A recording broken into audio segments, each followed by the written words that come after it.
तो चलो लगी शर्त, जो भी उस बंगले में पूरी रात रुकेगा वही विनर इस ट्रिप का। जय ने सब दोस्तों की तरफ देखकर कहा, नहीं नहीं, मैं नहीं जाने वाला। मैंने सुना है ये हॉन्टेड है, तुम लोग को जाना है तो जाओ। विनय ने डरते हुए कहा, अरे जा, तेरे से नहीं होगा। अजीत ने उसका मजाक उड़ाते हुए कहा, तो पक्का रहा, हम सब लोग अलग अलग रूम में रुकेंगे बिना किसी टॉर्च लाइट या मोमबत्ती या किसी और चीज के। हाँ, मोबाइल साथ ले जा सकते हैं, फिर जिसको डर लगेगा वो बेल बजा देगा और बाहर चला जाएगा। जो आखिर तक रुकेगा वो जीतेगा। सिंपल। जय ने पूरी बात समझाई। तो ठीक है, 11 बजे बज गए हैं और ये परफेक्ट टाइम है एंट्री लेने की।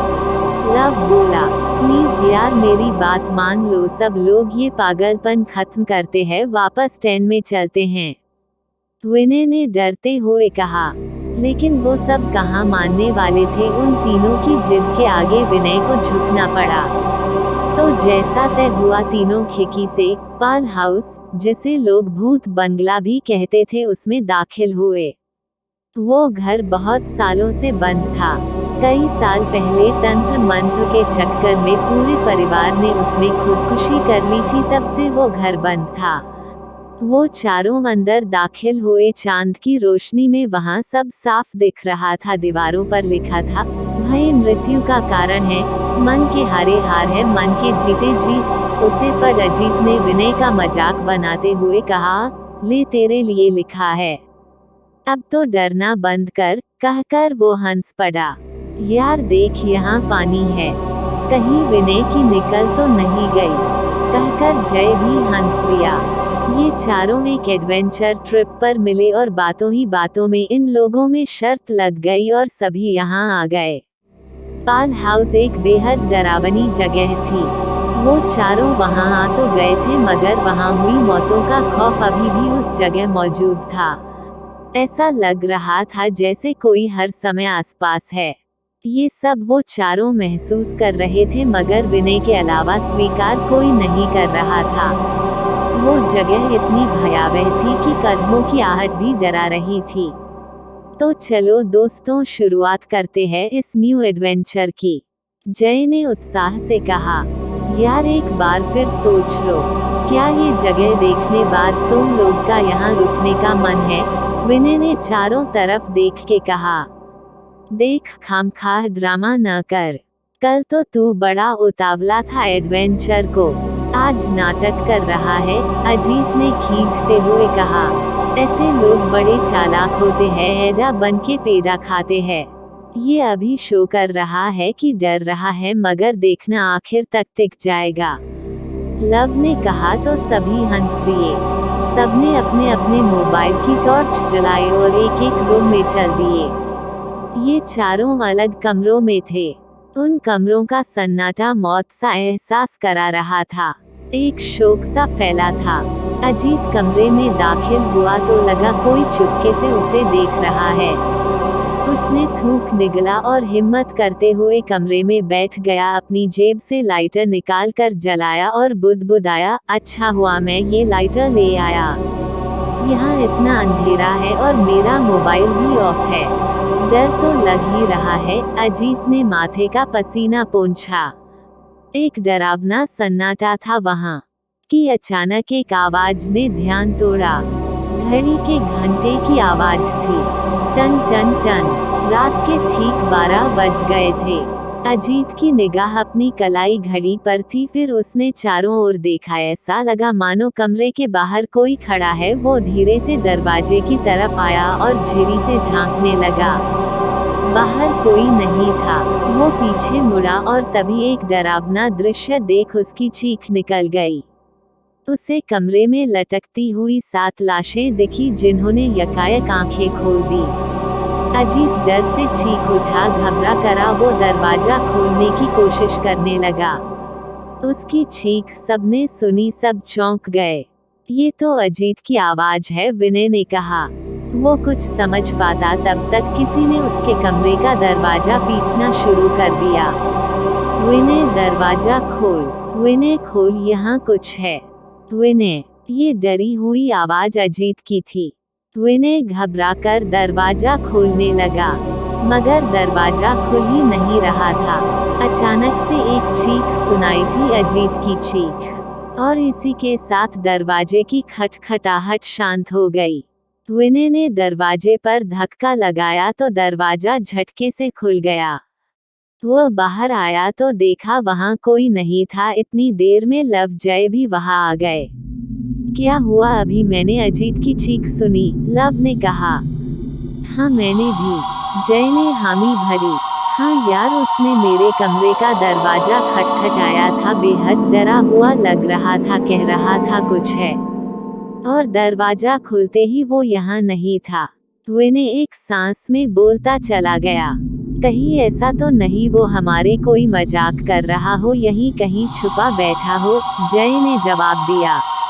नहीं यार, कोई मजाक नहीं है, मैंने उसकी आवाज सुनी थी, बहुत डर रहा था वो। मुझे भी यहाँ बहुत अजीब लग रहा है, हम लोग ने बहुत बड़ी गलती कर दी यहाँ आकर। ये कहते हुए विनय लगभग रोआसा हो आया। विनय प्लीज, हम लोग देखते हैं कहाँ है वो। अभी तो यही था, इतनी जल्दी जाएगा कहाँ, हम लोग ढूंढते हैं उसे, लव ने कहा। लव विनय, हम तीनों मिलकर उसे ढूंढते हैं। विनय तू इस तरफ देख, मैं ऊपर देखता हूँ, लव तू उस तरफ देख, जय ने कहा। नहीं यार, मैं अकेला कहीं नहीं जाने वाला, मुझे डर लग रहा है, विनय ने डरते हुए कहा। ओफो, तू फिर एक काम कर, तू मेरे साथ रह। लव तू नीचे देख, मैं और विनय ऊपर के दोनों कमरों में देखते हैं, जय ने कहा। हाँ ठीक है, मगर संभाल के, लव ने जय के कंधे पर हाथ रख कर कहा। इसके बाद विनय और जय ऊपर की तरफ गए। लव नीचे ही अजीत को ढूंढने लगा। सभी काफी देर तक आवाज देते हुए अजीत को ढूंढते रहे, मगर अजीत का कुछ पता नहीं चला।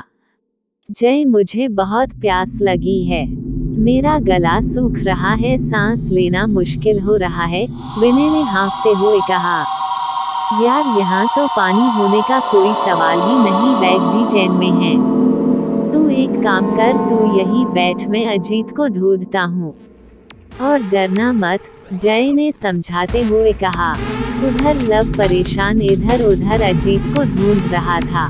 तभी उसे अंधेरे में कुछ दिखा, उसने उठाकर देखा तो एक लाइटर था। मैं दिमाग पर जोर डाला, उसे याद आया कि यह तो अजीत का लाइटर है, ये तो अजीत का है, सुबह ही मैंने उसके हाथ में देखा था, तो अजीत इसे साथ लाया था।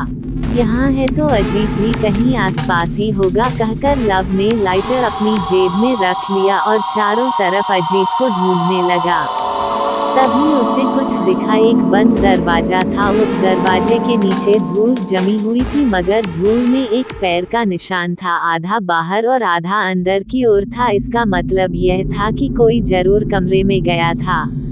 बार बार धक्का देकर दरवाजे को खोलने की कोशिश करने लगा, मगर दरवाजा नहीं खुल रहा था। आसपास के सामान को उठाकर दरवाजे पर मारने की कोशिश कर रहा था। वह बहुत घबराहट में यह सब कर रहा था, इस चक्कर में वहां आसपास लगी तस्वीरें और सामान इधर उधर बिखर रहा था। उसकी बार बार कोशिश करने से दरवाजा खुल गया।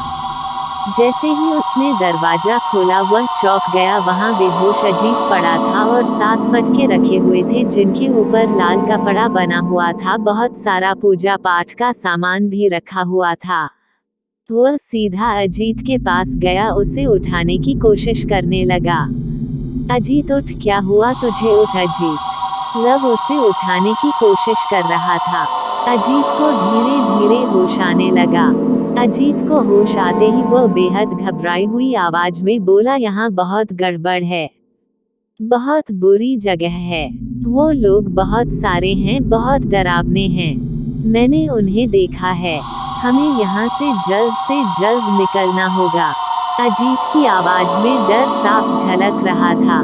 हाँ तुम घबराओ मत, हम सभी एक साथ ही निकल चलते हैं यहाँ से, लव ने उसे ढांढस बंधाते हुए कहा।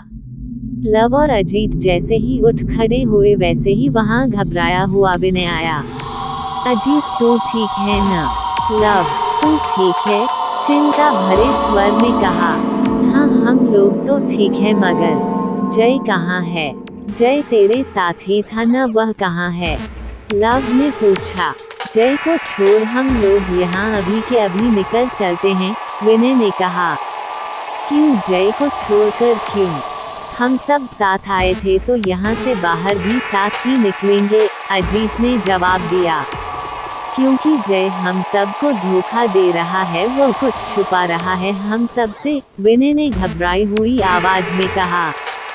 जय जय क्या छुपाएगा हमसे? लव ने कहा। याद है उसने कहा था तुम नीचे देखो और हम ऊपर के दोनों कमरों में देखते हैं, विनय ने कहा। हाँ तो इसमें क्या है? अजीत ने सवाल किया। अरे उसे कैसे पता कि ऊपर 2 ही कमरे हैं, जबकि वो और हम सब यहाँ पहली बार ही आए हैं, विनय ने कहा। ये कैसे हो सकता है? लव ने कहा। हो सकता है यार, उसे ही इस सब से जल्दी थी यहाँ आने की और सारे नियम भी उसी ने तय किए थे। वो जरूर कुछ छिपा रहा है, अजीत ने कहा। वो लोग बात कर ही रहे थे कि बाहर जय की आवाज सुनाई दी। वो विनय को ढूंढ रहा था, बार बार विनय को आवाज दे रहा था। हमें बाहर नहीं जाना है, हो सकता है उसकी चाल हो, उसे पता नहीं चलना चाहिए कि हम लोग यहाँ पर हैं, यह कहकर अजीत ने दरवाजा बंद कर लिया। लेकिन यार, लव ने कहा, मगर विनय ने उसे चुप रहने का इशारा किया क्योंकि तभी दरवाजे पर जोर से खटखटाने की आवाज हुई। बाहर जय ही था। यार तुम लोग कहाँ हो? सब अंदर हो क्या? जय परेशान सा बाहर था। उसने आसपास फैले हुए सामान को देखा, तभी उसका पैर एक फोटो पर पड़ गया। उसने मैं फोटो उठाई, उसे बहुत धूल जमी हुई थी। उसने धूल को हाथों से साफ किया।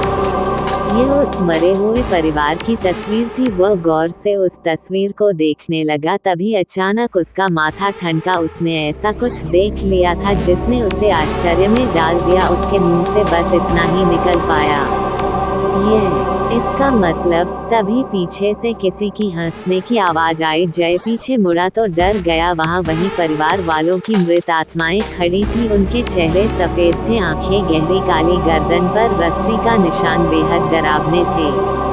जय बेहद डर गया, उसके पैर ठिठक गए। कौन हो तुम लोग?